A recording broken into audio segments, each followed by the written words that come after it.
तमाम नाजरीन को जो इस वक्त इस वीडियो को मुल्क पाकिस्तान में और मुल्क पाकिस्तान से देख रहे हैं, आपका होस्ट पास्टर जॉर्डन पैट्रिक आपको दिल की गहराइयों से खुशामदीद कहता है।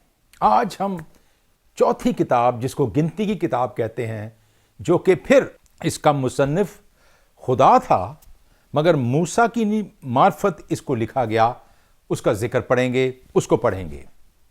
इस वक्त ये किताब जब लिखी गई है, इसकी तारीख को जब लिखा गया है, तो ये सहराए सीना में, वो जो कोहे सीना है, हुरब का पहाड़ है, जहाँ पर के मूसा को तख्तियाँ दे दी गईं, वहाँ से, जो कि मिस्र से सिर्फ 11 दिन की वेरी स्मॉल डिस्टेंस था, और लोग 1 महीने में वहाँ पहुँच गए थे। अब वहाँ से जो सफ़र शुरू होता है, जो कि फिर मेरा ख्याल है 5-6 दिन या 1 हफ्ते या समथिंग था, जबकि वो कनान में पहुँच सकते थे, तो फिर उन लोगों ने इस सफ़र को एक लंबे सफ़र के तौर पर शुमार किया, देखा गया ये सफ़र। और इस सफ़र में मुल्क कनान पहुँचते पहुँचते 40 साल लग गए। और हम इस वक्त देखेंगे कि इस सफ़र में अब क्या होता है।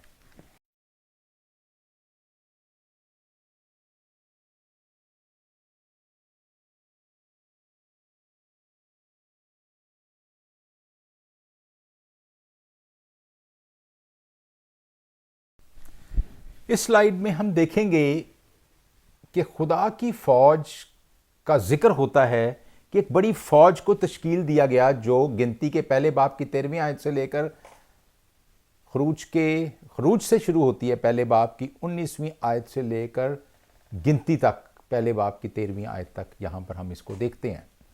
हम देखते हैं कि खुदा ने जिस वक़्त बनी इसराइल को निकाला, एक बहुत बड़े चैलेंजेस थे जिनका मुकाबला अब बनी इसराइल को करना था। और उसके लिए जो बड़ा चैलेंज था कि उनके इर्द गिर्द बहुत से जो लोग थे, तो बहुत से कबीलों की फ़ौजें थीं, और अब इन निहत्ते लोगों के लिए एक बहुत बड़ा चैलेंज था कि वो उनका किस तरह से मुकाबला करें। इसके लिए खुदा ने उनको एक प्लान दिया, जिसको अब हम अगली तस्वीर में देखते हैं।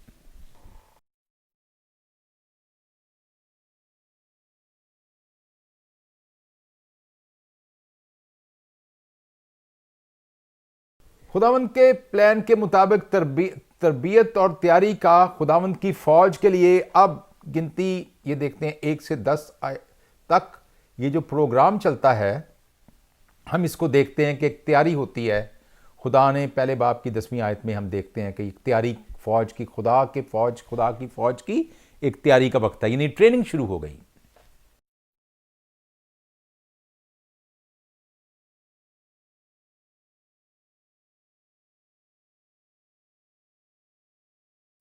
गिनती दूसरा बाब, पहला बाब, दूसरी आयत, इसराइल की मर्दमशुमारी होती है।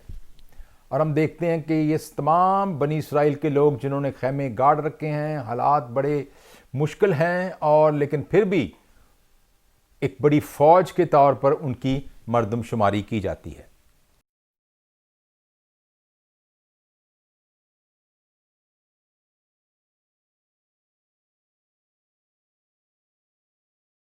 पहली मर्दमशुमारी, ये देखिए, पहली मर्दमशुमारी इसराइल में हम देख सकते हैं कि तकरीबन 6,55,000, 6,35,050, इकाई दहाई सैकड़ा हज़ार, 10,000 लाख, 6,35,050 लोग थे जिनकी फ़ौज बनाई गई। आप देख सकते हैं पाकिस्तान की फ़ौज भी 2.5-3 लाख, 3 लाख, 3.5 लाख है, शायद अब ज़्यादा हो गई होगी, हमें नहीं इतना पता कि मुकम्मल तौर पर कितनी फ़ौज है। अगर हम देखते हैं कि बनी इसराइल के लोग जो पथेरे थे और जो इस वक्त ईंटें बनाया करते थे मिस्र में, जब खुदा उनके साथ चलता है और उनके साथ एक अहद को बांधता है, तो फिर उनको तरबियत भी देता है और उनको तंजीम भी देता है। और हम देखते हैं कि यहाँ ज़बूलून और आशकारा और यहूदा की तकसीम देखते हैं हम। और आप इस स्लाइड में देख सकते हैं कि कितने लोग थे जो कि तमाम कबीलों से लिए गए। आप ये देखिए, ये देखें। हम देखते हैं कि फ़ौज जो थी वो खुदा ने अब बनी इसराइल को बनाने के लिए हुक्म दे दिया।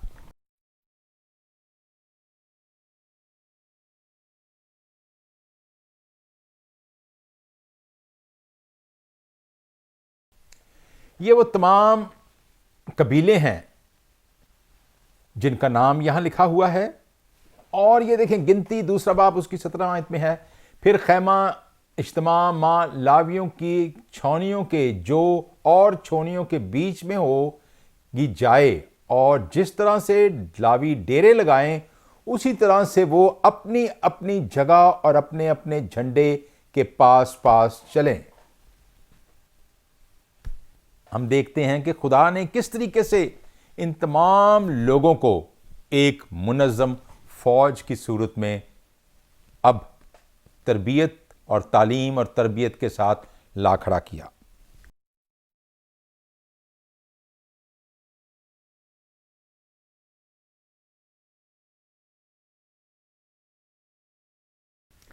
नज़ीर बेहतरीन ताकतवर, गिनती 6 बाब में देखते हैं, क़वायद और ज़वाबत। शराब से परहेज करें, सर पर उस तरह ना फेरा जाए और अपने सर के बालों को बढ़ने दे। लाश या कब्र से परहेज करे, चाहे उसके ख़ानदान की क्यों ना हो, यानी उसकी कोई बेइज्जती क्यों ना हो, यानी लाश उसके ख़ानदान की क्यों ना हो तो वो उससे परहेज करे। यानी हम देखते हैं कि नज़ीर का लफ्ज़ जो है हम आज आम इस्तेमाल करते हैं, नज़ीर मसीह। अब ये एक चुने हुए लोग थे। नज़ीर मसीह भी चुना हुआ है जिसको खुदा ने मुकर्रर किया है, और वो इस दुनिया में नज़ीर मसीह के तौर पर जाना जाता है। लेकिन शायद उसने कभी ये समझा ना हो, सोचा ना हो कि नज़ीर मसीह का मतलब क्या है। और हम देखते हैं कि यहाँ नज़ीर मसीह जो है वो एक ऐसा इंसान है जो कि शराब से परहेज़ करता है, उस तरह नहीं पीता, और वो किसी कब्र या लाश से परहेज़ करता है उसको टच करने से। पुराने अहदनामे में नज़ीर एक और भी था, आप सब जानते हैं, समसून। और नए अहदनामे में हम खुदावन यीशु मसीह को भी एक नज़ीर के तौर पर, एक ख़ास बड़े लीडर के तौर पर देखते हैं।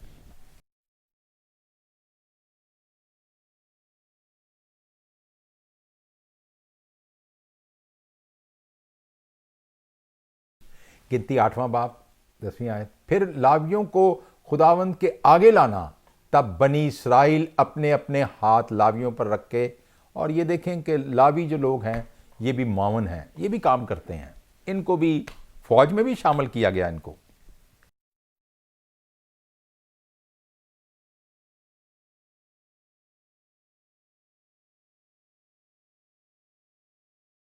गिनती 9 बाब 4 और 5वीं आयत। सो मूसा ने बनी इसराइल को हुक्म किया कि ईद फसा करें, 5वां, और उन्होंने पहले महीने की 14वीं तारीख की शाम को दश्ते सीना में ईद फसा की, और बनी इसराइल ने सब पर जो खुदावंद ने मूसा को हुक्म दिया था अमल किया। फसा है मकासद की यादगारी के लिए। आप ये देखते हैं कि ये रोटी है, ये मैं रखी है, और ये उस वक्त की यादगारी के लिए इस फसा को मनाया जाता है। आप सब लोग जानते हैं कि जब खुदा ने बनी इसराइल को मिस्र से बाहर निकाला तो इस फसा को खुदा ने मुकर्रर किया, और ये पहली दफ़ा फसा जो है अब बनी इसराइल के लोग जो हैं वो मनाते हैं। कोहे सीना पे, दश्ते सीना का मतलब ये है कोहे सीना के नीचे का जो हिस्सा था, जो दश्त था, जो कि जंगल था, जिसको हम सहरा कह सकते हैं। जंगल में पौधे पौधे तो इतने नहीं थे।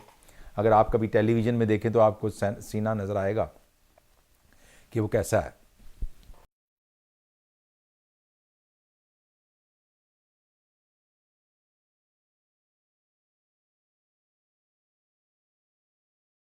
अगली तस्वीर को हम देखते हैं। अगरचे खुदावंद ने बनी इसराइल के लिए क्या कुछ नहीं किया, उनको उस बुरे हालात से बाहर निकाला जहां वो पथेरे बने बैठे थे, मिट्टी चाटते थे और मिट्टी उनके ऊपर पड़ती थी, जुल्म होता था, तकलीफ थी, बेइज्जती थी, शर्मिंदगी थी, और वो अपना बेटा भी पैदा नहीं कर सकते थे। खुदा ने उनके साथ एक रहम किया, खुदा ने उनसे फिक्र की, और उनको मूसा के ज़रिए, मूसा को भेजकर उन तमाम बनी इसराइल के लोगों से उनको वहाँ से आज़ाद करवाया। लेकिन हम देखते हैं कि यहाँ क्या होता है कि अब उन्होंने बुड़बुड़ाना शुरू किया। यहाँ तक भी जब ऊपर गए हैं तो बुड़बुड़ाते हुए और इस तरीके से चलते थे, और नीचे आते भी उनके यही हालात हैं।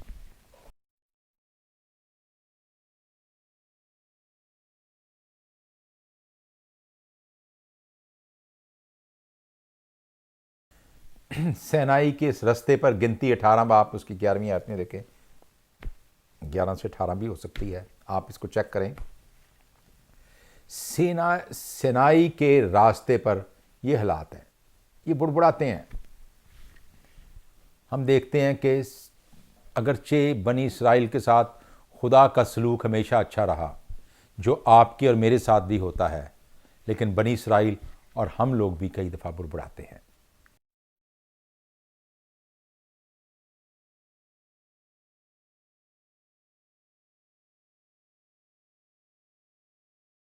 चंद याम इस्तिस्ना को हम देखते हैं, पहले बाब की दूसरी आयत। कोई शहीर की रात जो हुरब से कादीस बरने तक 11 दिन की मंजिल है। हम देखते हैं कि यहां तक तो सिर्फ 11 दिन की मंजिल थी। जब ये गोशन से निकले थे तो यहां तक सिर्फ 11 दिन की मंजिल थी। खरूज 33वां बाब इसकी पहली आयत।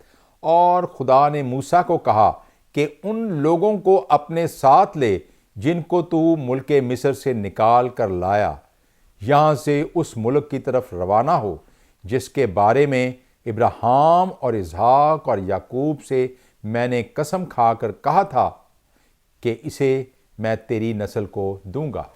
हम देखते हैं कि किस तौर पर बनी इसराइल जो है वो जब गोशन की इस इलाके से निकलते हैं जो कि मिस्र का इलाका है, और अब वो चलने लगे हैं, और ये बड़ी यहाँ से आकर ये मुल्क मिस्र के वो मुल्क कनान के बिल्कुल नज़दीक पहुँच गए हैं, यर्दन के पार।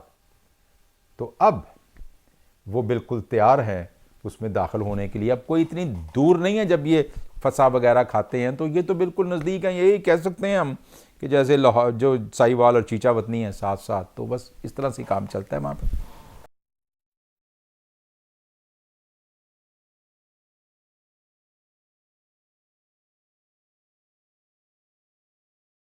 जी, एक और बड़ी खूबसूरत है, आप इसको अपने तौर पर अच्छे तौर पर देख सकते हैं कि ये 41वां साल शुरू हुआ है, ये 40वां साल है इन्होंने बनाया है। और हम देखते हैं कि किस तरीके के साथ इसको हम बनाते हैं। यूं पहले ये ऊपर जाते हैं, कनान में फंसा खाते हैं, फिर ये किस तरीके से नीचे चलता है, कादिश में पहुंचते हैं यहाँ पर वहाँ, और उसके बाद फिर वहाँ से इसको हारून की वफ़ात होती है। आछी सांप है, अदूम और मुआब के गिर सफ़र है, अदोग और शौन में शिकस्त है, बाले फ़गूर का गुनाह, बलाम का यहाँ पर, और मदयानी जंग, और ये सारा कुछ जो है आप इसको अच्छे तरीके से पढ़ सकते हैं और देख सकते हैं।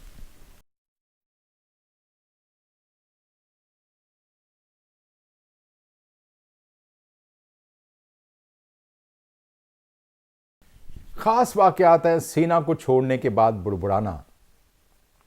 इसको फिर आप देखते जाएं कि गिनती में किस तरह से वो ये तमाम जो जगह है, ये कादिस की वो जगह है जो कि मुल्क कनान से बिल्कुल नज़दीक है।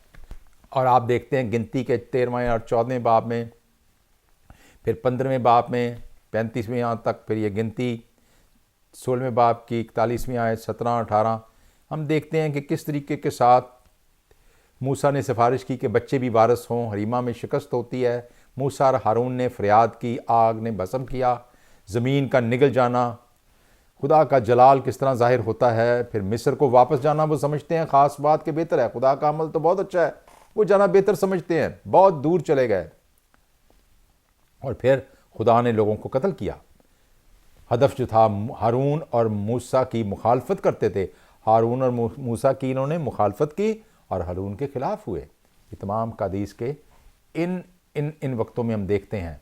और फिर जासूसों की रिपोर्ट देखते हैं, और फिर हम आगे देखते हैं कि किस तरह से कुरैश, दातन और अबीरा की बगावत है। बहुत से लोगों ने बीच में बगावत कर दी, लोग भाग गए, बगावत हुई, बहुत से लोग मारे गए, जंगो जदल हुआ, और बहुत से लोग जो हैं इसमें मर जाते हैं।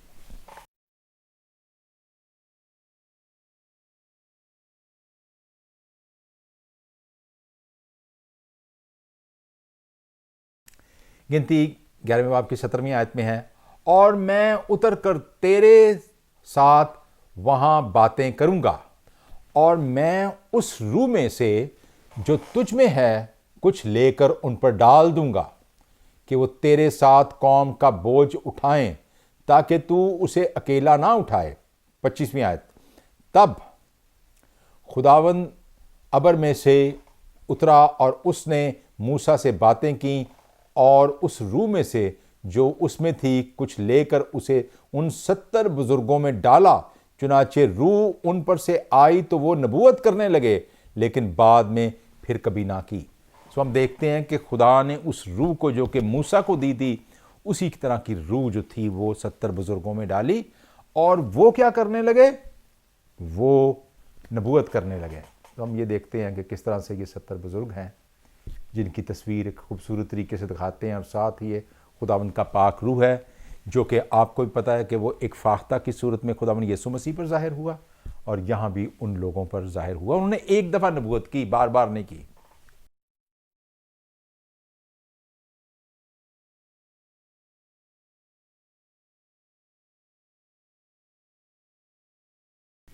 गिनती 13वां बाब उसकी दूसरी आयत, तो तू आदमियों को भेज के वो मुल्क कनान का जो मैं बनी इसराइल को देता हूं हाल दरियाफ्त करें। उनके बाप दादा के हर कबीला में से एक आदमी को भेजना जो उनके साथ रईस हो, और देखना कि वो मुल्क कैसा है और जो लोग वहां बसे हुए हैं वो कैसे हैं, जोरावर हैं या कमजोर, और थोड़े से हैं या बहुत। सो हम देखते हैं कि खुदा जो है वो, अब लोग तो कादेश में बिल्कुल नज़दीक आ गए हैं, ये गज़ा की पहाड़ियाँ आप देखते हैं, और वहाँ पर खुदा ने उनसे कहा कि हर कबीले में से एक बंदा जाए। और जब वो हर कबीले में से एक बंदा गया और उसने जाकर देखा तो 8 जो थे वो बहुत बुरी रिपोर्ट लाए, वो बहुत हौसला शिकन रिपोर्ट लाए, लेकिन 2 कालिब और यीशुआ जो थे वो मजबूत थे और वो एक अच्छी रिपोर्ट लाए।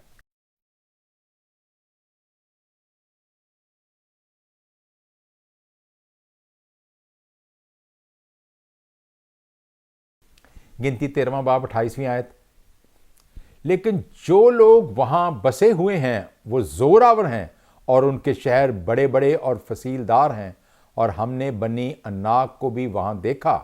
33वीं आयत, और हमने वहां बनी अनाक को भी देखा जो जब्बार हैं और जब्बारों की नस्ल से हैं। तो हम देख सकते हैं कि जिस वक़्त ये बनी अनाक का वो जब्बार दिखाए गए हैं, तो जिस वक़्त बनी इसराइल ये जो बेचारे कमज़ोर पतले दुबले थे, काम तो ये पथेरों वाला ही करते थे।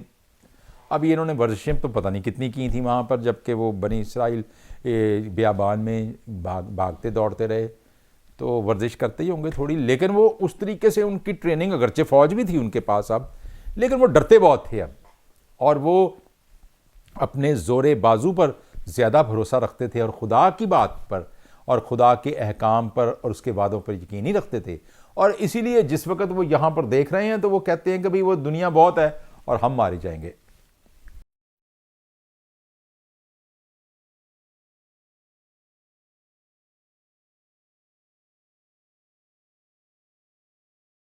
गिनती 16वां बाब 3 आयत, और वो मूसा और हारून के खिलाफ इकट्ठे होकर उनसे कहने लगे, तुम्हारे तो बड़े दावे हो चले।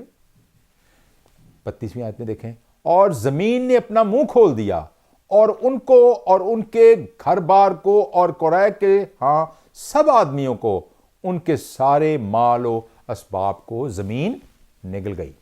हम देखते हैं कि यहां पर खुदा ने जबकि उनके साथ बड़ा एहसान किया, उनका ख्याल रखा, तो अब वो खुदा के इस ममसू को जो मूसा है उसे कहता है तू दावे तो बहुत करता है, और मूसा बड़ा दिल बर्दाश्ता हो गया, लेकिन खुदा ने उन लोगों को सजा दी।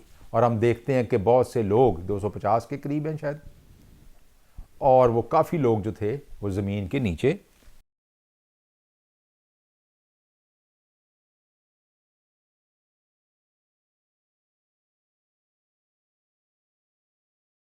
गिनती 16वां बाब 35 आयत, और खुदावंद के हजूर से आग निकली और उन 250 आदमियों को जिन्होंने बखूर गुजराना था बसम कर डाला।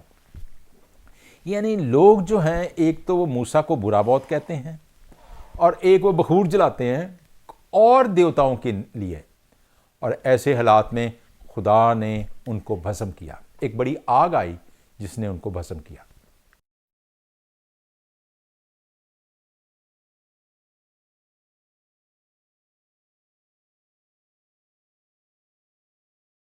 गिनती 33वां बाब 14वीं आयत। और तुम्हारे लड़के के बाले 40 बरस तक, लड़के बाले 40 बरस तक बियाबान में आवारा फिरते और तुम्हारी जनाकारियों का फल पाते रहेंगे, जब तक तुम्हारी लाशें बियाबान में गल ना जाएं।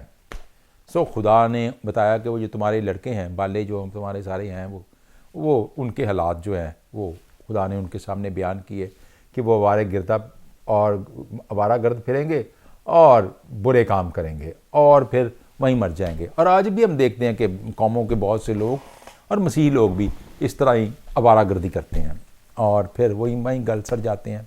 खुदावंद चाहता है कि आप और मैं एक मिशन लेकर, जो खुदा का मिशन है, उसमें फोकस हों और जो खुदा के वादे हैं उनको अपने साथ रख के, हिफज करके, अपने साथ चलाकर हम आगे बढ़ते जाएं।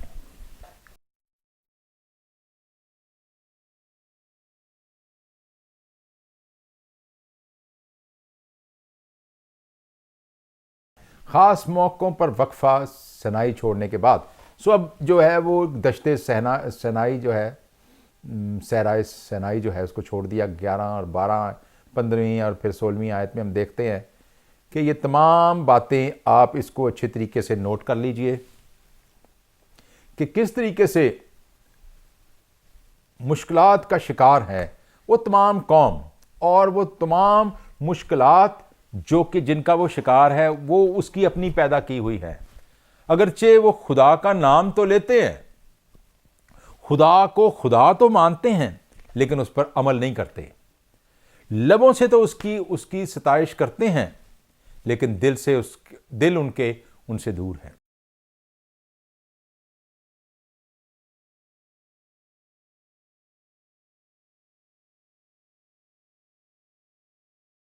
नजात, ये देखिए गिनती है और उधर खरूज है। ये दोनों आप देख सकते हैं, 1 से 13 और 1 से 19 तक किस तरह से इसको हम देखते हैं।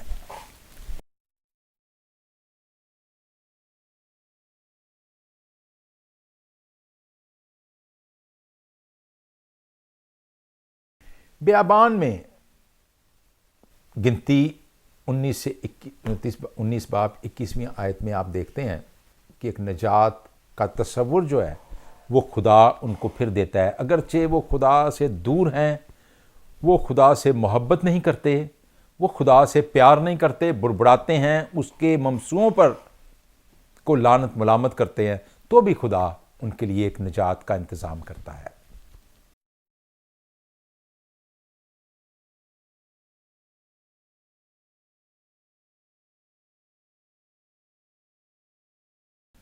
गिनती 19वें बाब की 9 आयत में, और कोई पाक शख्स उस गाय की राख को बटोरे और उसे लश्करगाह के बाहर किसी पाक जगह पर धर दे, ये बनी इसराइल की जमात के लिए नापाकी दूर करने के लिए पानी के लिए रखी रहे, क्योंकि यह खुदा की कुर्बानी है। सो हम कुर्बानी का तस्वुर देखते हैं।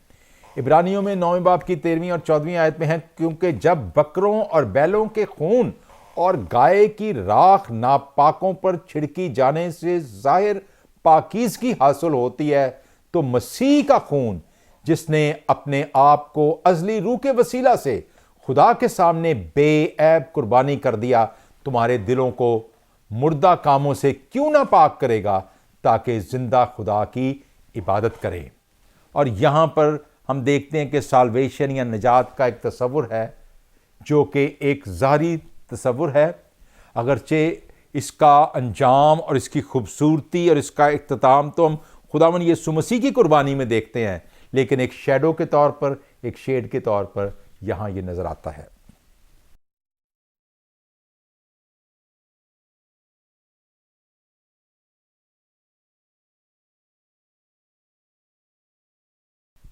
गिनती 21वां बाब 5 और 6 आयत, और लोग खुदा की और मूसा की शिकायत करके कहने लगे, तो क्यों हमको मुल्क मिस्र बियाबान में मरने के लिए ले आए? यहां तो ना रोटी है ना पानी, और हमारा जी इस नकम्मी खुराक से कराहियत करता है। तब खुदावंद ने उन लोगों में जलाने वाले सांप भेजे, उन्होंने लोगों को काटा और बहुत से इसराइल मर गए। आप ये देखिए कैसी तस्वीर बनी है। अगरचे खुदा आज भी उनसे मोहब्बत करता था और उनकी हिफाजत करता है, उनको बटेर खिलाता है, उनको मन खिलाता है, लेकिन वो समझते हैं कि तू हमें क्यों निकाल लाया जहां हम बेइज्जत थे, जहां हमारे हालात ही कमज़ोर थे, पथेरे बन के बैठे ईंटें बनाया करते थे, हम वही अच्छे थे। और यहाँ वो अच्छा खाना और अच्छी खुराक और अच्छा पानी और सब कुछ मिलता है, तो भी लोग खुदावन के नाशुक्रे हैं।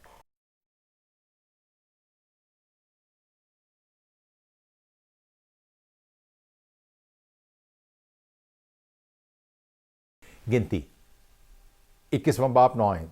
चुनाचे मूसा ने पीतल का एक सांप बनवाकर उसे बल्ली पर लटका दिया, और ऐसा हुआ कि जिस सांप को डसे हुए आदमी ने उस पीतल के सांप पर निगाह की तो वह जीता बच गया। खुदा ने फिर भी बनी इसराइल की हिफाजत की। उनकी जान के बारे में खुदावंद को बहुत फिक्र थी, इसलिए खुदावंद ने एक सांप चढ़ाया। और ये वो सांप है जिसको जब बनी इसराइल के लोग देखते थे तो वो बच जाते थे। ये वो लोग थे जिनको सांपों ने काट लिया था और अब वो मरने की तैयारी कर रहे थे, मौत उनके करीब आ रही थी, लेकिन खुदा ने इस मौत को उनसे जुदा कर दिया। यूहन्ना 3 बाब 14वीं आयत। और जिस तरह मूसा ने सांप को बियाबान में और ऊंचे पर चढ़ाया, उसी तरह जरूर है कि इब्ने आदम को भी ऊंचे पर चढ़ाया जाए, ताकि जो कोई ईमान लाए उसमें हमेशा की जिंदगी पाए।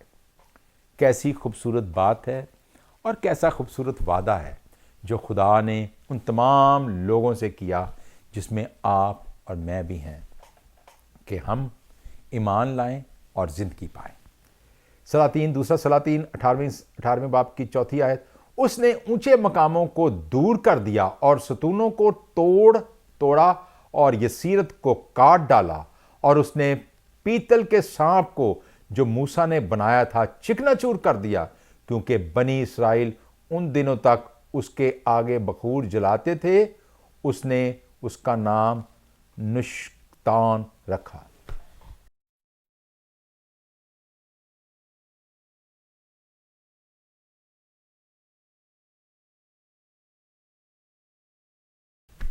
अब इसमें हम देखते हैं, गिनती में हम देख रहे हैं कि किस तरीके से पहले से 13वां आयत है, पहले से 19वें बाब में इसको देखते हैं कि अब मुखालफत जो है वो शुरू हो गई है।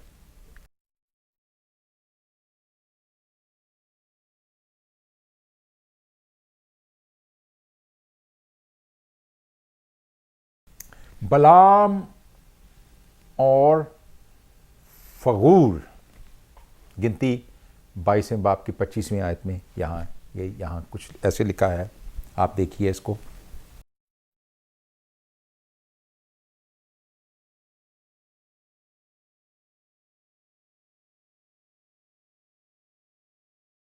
तेईसवें बाब की 9वीं आयत में, चट्टानों की चोटी पर से वो मुझे नजर आते हैं और पहाड़ों पर से मैं उनको देखता हूं। देख, ये वो कौम है जो अकेली बसी रहेगी और दूसरी कौमों के साथ मिलकर उसका शुमार ना होगा।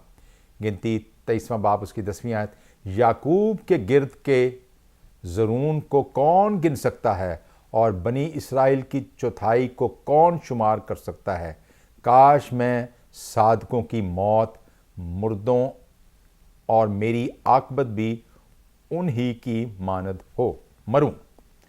काश मैं साधकों की मौत मरूं और मेरी आकबत भी उन्हीं की मानद हो। गिनती 23वें बाब की 7वीं आयत। फिर बलाम ने कलमात कहे।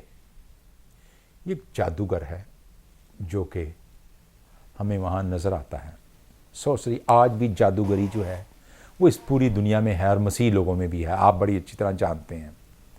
ये एक नफ़रती काम है जिस पर जो लोग यकीन रखते हैं वो इसको छोड़ें। अगरचे आप सब जानते हैं कि सब लोग इस पर यकीन नहीं रखते, लेकिन जो लोग भी इस पर यकीन रखते हैं उनसे दरख्वास्त है कि वो इसको छोड़ें।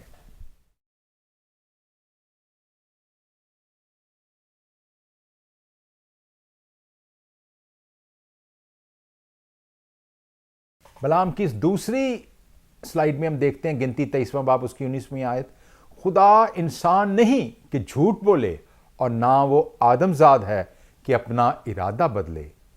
क्या जो कुछ उसने कहा उससे ना करे, या जो फरमाया है उसे पूरा ना करे?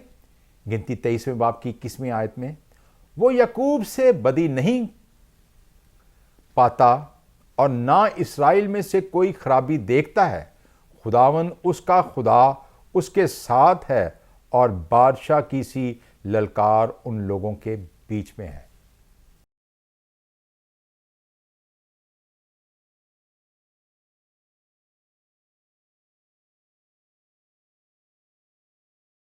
गिनती 25वां बाब 5वीं आयत। सो मूसा ने बनी इसराइल के हाकिमों से कहा कि तुम्हारे जो आदमी बाल फगूर की पूजा करने लगे हैं उनको कत्ल कर डालो।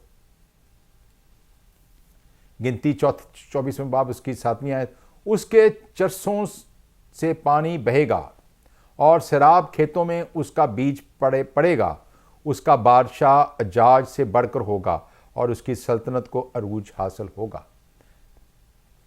गिनती 24वां बाब 4 आयत। बल्कि ये उसी का कहना है जो खुदा की बातें सुनता है और सजदा में पड़ा हुआ खुली आंखों से कादरे मुतलक की रोया देखता है।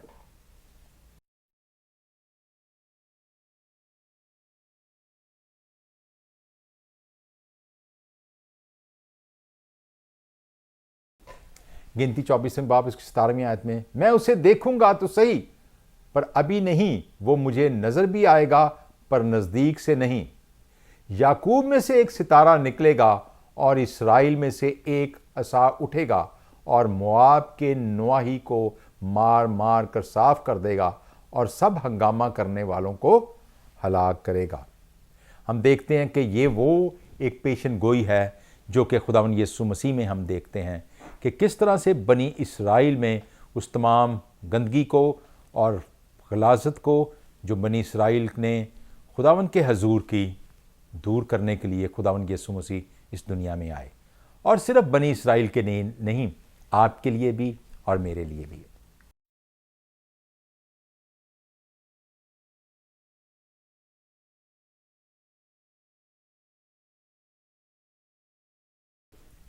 गिनती 25वें बाब की पहली आयत में लिखा है, और इसराइल शईम में रहते थे और लोगों ने मोआबी औरतों के साथ हरामकारी शुरू कर दी, क्योंकि वो औरतों इन लोगों को अपने देवताओं की कुर्बानियों में आने की दावत देती थीं और ये लोग जाकर खाते और उनके देवताओं को सजदा करते थे।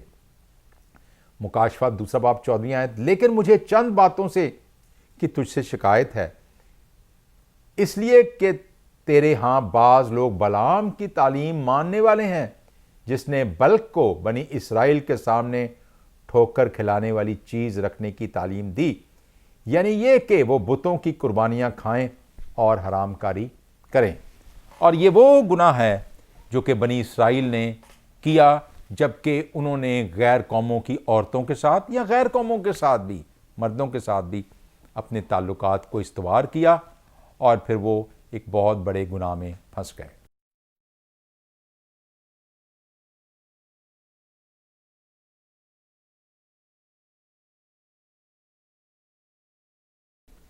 गिनती 25वें बाब 7 से 9। जब फिनहास बिन अलेजर बिन हारून काहन ने यह देखा तो उसने जमात में से उठ कर हाथ में एक बर्छी ली और उसके मर्द पीछे जाकर खैमा के अंदर घुसा और उसने इसराइली मर्द और उस औरत दोनों का पेट छेद दिया। तब बनी इसराइल में से वबा जाती रही और जितने उस वबा से मरे उनका शुमार 4000 था। और हम देखते हैं कि यहाँ पर इसराइल के एक नौजवान का गुनाह है जो कि उसने एक औरत से किया और वो पाक तरीन और वो खैमा इज्तिमा में था। सो ऐसे हालात में किस तरीके से उसकी मौत हुई, और ना सिर्फ उसकी मौत हुई बल्कि 4000 के करीब जो लोग थे जिन्होंने इस गुनाह में हिस्सा लिया वो भी मारे गए।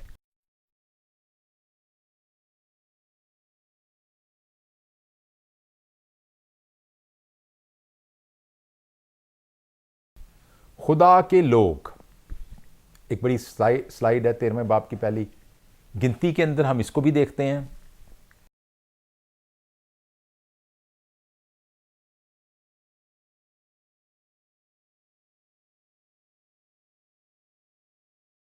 खुदा के लोग। एक बड़ी खूबसूरत स्लाइड बनाई गई है और हम इसको अब गौर से देखेंगे। ये देखें 26वें बाब की 27वीं आयत।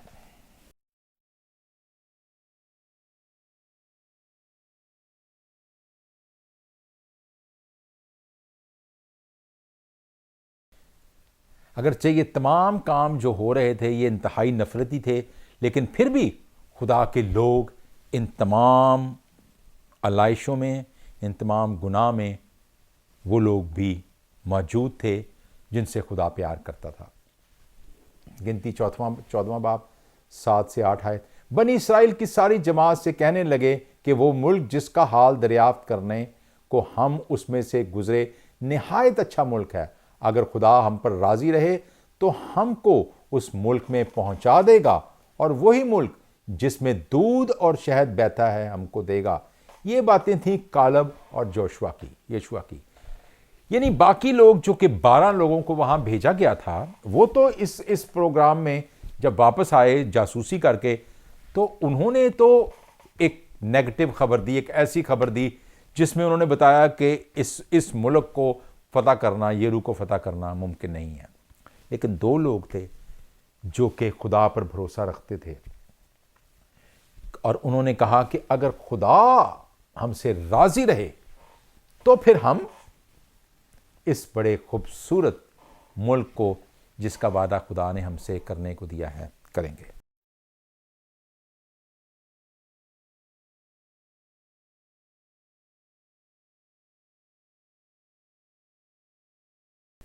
गिनती 27वें बाब 22वीं आयत से 23वीं आयत। सो मूसा ने खुदावंद के हुक्म के मुताबिक अमल किया और उसने यीशुआ को लेकर अलेजर कायन और सारी जमात के सामने खड़ा किया और उसने अपने हाथ उस पर रखे जैसा खुदावंद ने उसको हुक्म दिया था और उससे वसीयत की। हम देखते हैं कि यहाँ पर मूसा ने उन लोगों को मसा किया, उन लोगों को लीडरशिप के लिए तैयार किया जो कि लोग अब खुदावंद का वो काम जो कि खुदावंद ने मूसा से कहा था करने को थे और मूसा ने उसको किया, और अब ये लोग उस काम को करने के लिए खुदा ने उनको तैयार किया।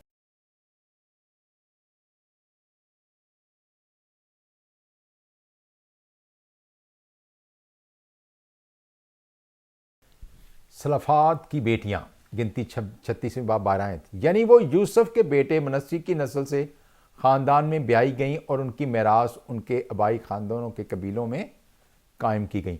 यानी हम देखते हैं कि वहाँ पर कुछ ऐसी बेटियाँ थीं जिनके खामद नहीं थे या उनके मर गए या वो सिर्फ मेरा ख्याल है कि वो उनकी शादी नहीं हो सकी। ऐसे हालात में खुदा ने उन लोगों की भी यानी यूसुफ के बेटे मनस्सी की नस्ल के ख़ानदान में ब्याई गई थी, उनकी मिरास उनके आबाई ख़ानदानों के कबीलों में कायम रही।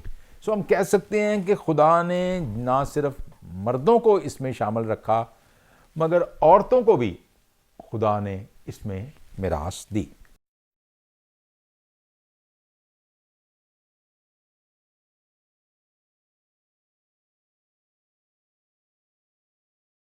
ए से तक, अलफ से तक हम कह सकते हैं।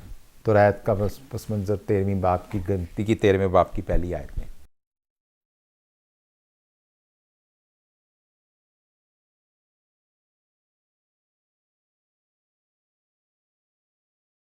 खुदा की फौज को हम देखते हैं गिनती से 28 बाब उसकी 36वीं आयत में। आप देखते हैं किस तरीके से दुनिया बड़ी बिखरी हुई है, हालात बड़े कमज़ोर हैं।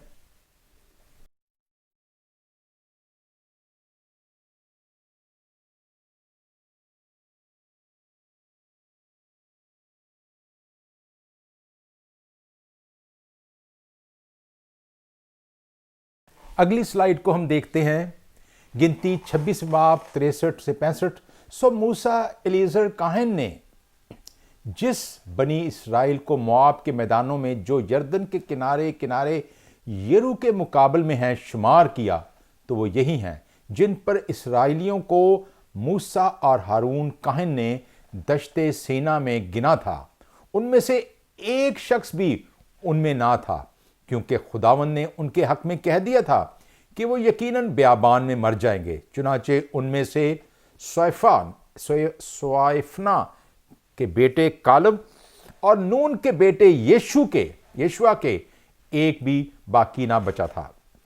सो हम देखते हैं कि अगरचे इस वक्त वो तमाम लोग जो कि निकले थे मुल्क मिस्र से, और वो बड़े खुश थे कि हम सब जो है वो बहुत जल्दी कनान में पहुंच जाएंगे, उनमें से कोई भी ना बचा, क्योंकि खुदावंद ने उनके मुखालफत में कह दिया था कि उनमें से कोई भी इस नए मुल्क मऊद को नहीं देख सकेगा। लेकिन यीशुआ और कालब दो बच्चे ऐसे थे, दो नौजवान ऐसे थे जो कि उनमें से बचे।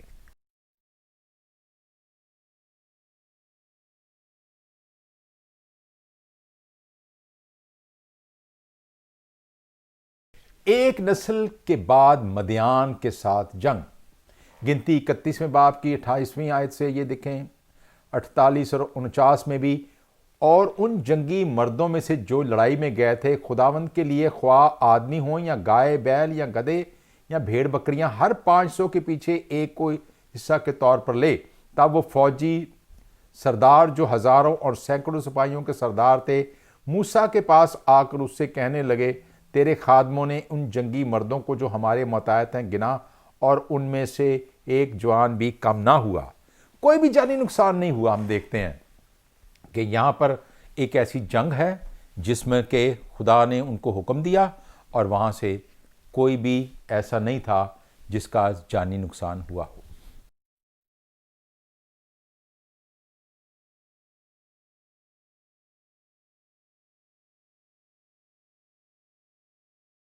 फतह 31वें बाब की आप देखते हैं, पहली, दूसरी, छठी, 7वीं आयत में, फिर खुदावंद ने मूसा से कहा, मिद्यानियों से बनी इसराइल का इंतकाम ले, इसके बाद तू अपने लोगों में जा मिलेगा। यूं मूसा ने हर कबीला से 1000 आदमियों को जंग के लिए भेजा और अलीअजर के बेटे फिनहास को भी जंग पर रवाना किया, अलीअजर काहिन के बेटे, और मकदस के ज़रूफ और बुलंद आवाज़ के नरसिंगे उसके साथ कर दिए, और जैसा खुदावंद ने मूसा को हुक्म दिया था उसके मुताबिक उन्होंने मदियानियों से जंग की और सब मर्दों को कत्ल कर डाला। ये एक ऐसा वक्त था जो कि बनी इसराइल के लिए मुश्किल था, और बनी इसराइल समझते थे कि अगर उन्होंने मदियान के इन लोगों को छोड़ दिया तो वो यकीनन किसी वक्त भी उनको मार सकते हैं। सो खुदा ने उन तमाम मर्दों को जो मुल्क मदियान में रहते थे कत्ल करवा दिया।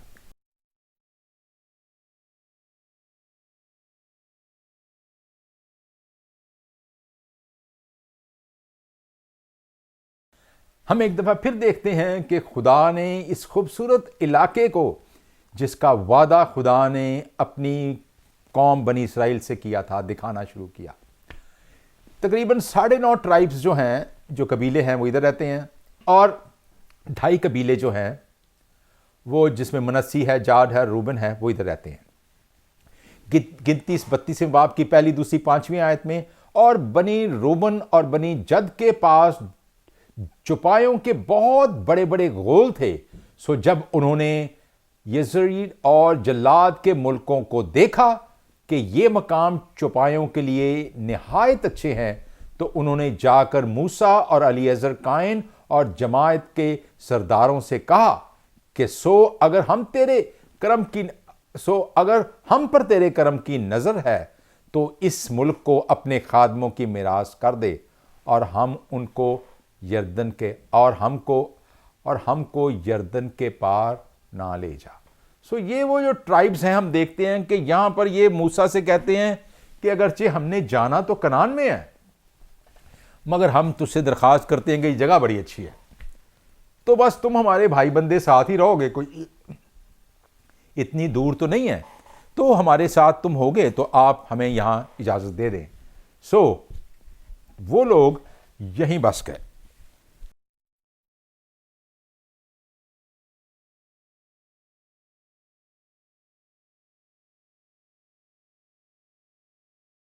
पनाह के लिए शहर, गिनती 35वां बाब 6 7वीं आयत में, और लावियों के उन शहरों में से जो तुमको 2-6 पनाह के शहर ठहरा देना।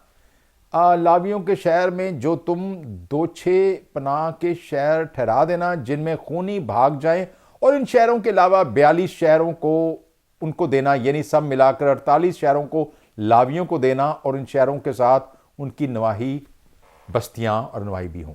सो हम देखते हैं कि लावियों का शहर जो 48 शहर थे, बड़े थे, इसमें वो तमाम लोग जो कि जिन्होंने जुर्म किए थे, अगरचे ये कनान से बाहर थे, तो भी खुदा ने कहा कि भाई तुम उनको, तमाम वो जो लोग हैं जो कि कातिल हों या कुछ ऐसा हो जाए, खूनी हों, भाग जाएं, तो वो उन शहरों में पनाह के लिए शहर बनाए जाएं। सो वो पनाह देंगे उनको।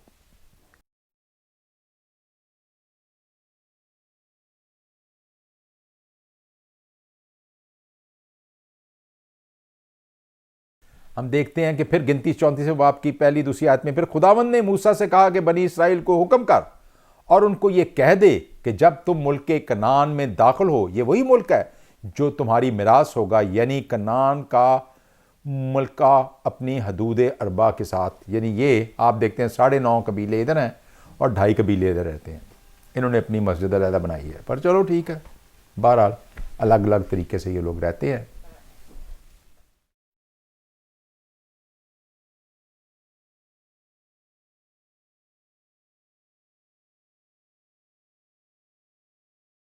हम खुदावंद के शुक्रगुजार हैं कि आज हमने गिनती की किताब को ख़त्म किया है। अगरचे इसका एक ओवरव्यू था, लेकिन आपसे दरख्वास्त है कि इसको और शौक़ से दुआ करके और इसको अच्छे तरीके से पढ़ें। खुदावंद आपके साथ हो, आपको बरकत दे। खुदा हाफिज़।